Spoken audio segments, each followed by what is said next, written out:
My dear friends, there was once a young boy who had learned how to play the violin from a very good teacher.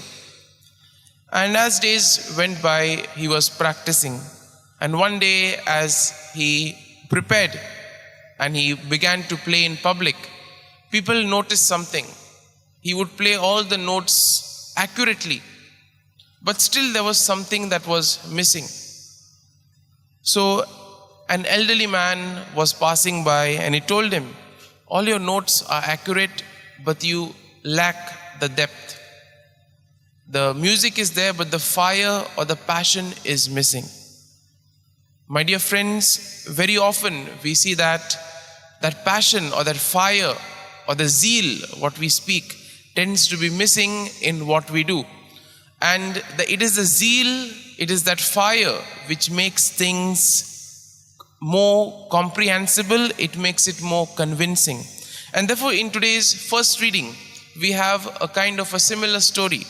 We have Apollos, a man who is competent, he is well versed in scripture, he knows what he is talking.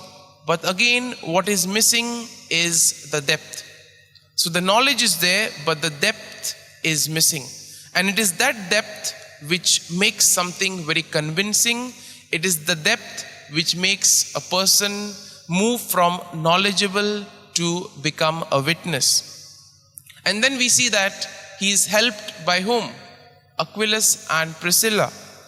And it is very important to see how they deal with the situation. They don't correct Apollos in public, but they take him aside and then explain to him how things are about. Because we are told that everything is good until we hear the line that he only knew about the baptism of John.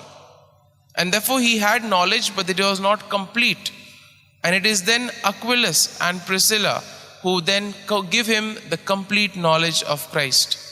My dear friends, corrections are important, but it also depends how we do it. Anything done in public can be humiliating, can also be insulting for the other person. And when something is done with fraternal love, it needs to be done silently, with caution, and also with gentleness. And my dear friends, our Christian vocation is about that. We are called to take care of one another, but also in a very gentle and effective manner.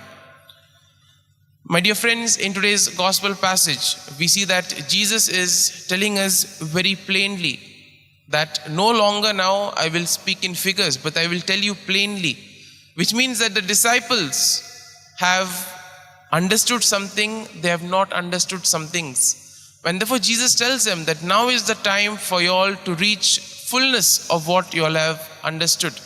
You all have spent so much time with me, now is the time to put it into practice.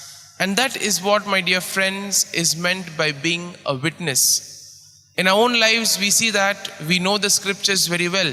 We know the life of Christ, we know the life of saints. But that is not enough.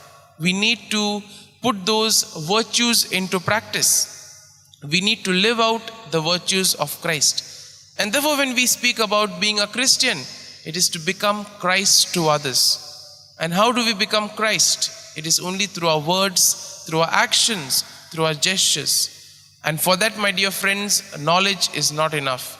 We need to be witnesses. And that witness comes only when we have a deep relationship with Jesus. And that deep relationship is again a personal aspect. Each one of us know what relationship we have with Christ. And it is the level of the relationship, the level of intimacy that we have with Christ is what will decide how we are able to reveal the light of Christ to others. So as we reflect on today's readings, we pray for the grace that we too may grow into a deeper relationship with Jesus, so that we too may become more and more like Jesus to our friends, to our neighbors, and to all those who are around us. Amen.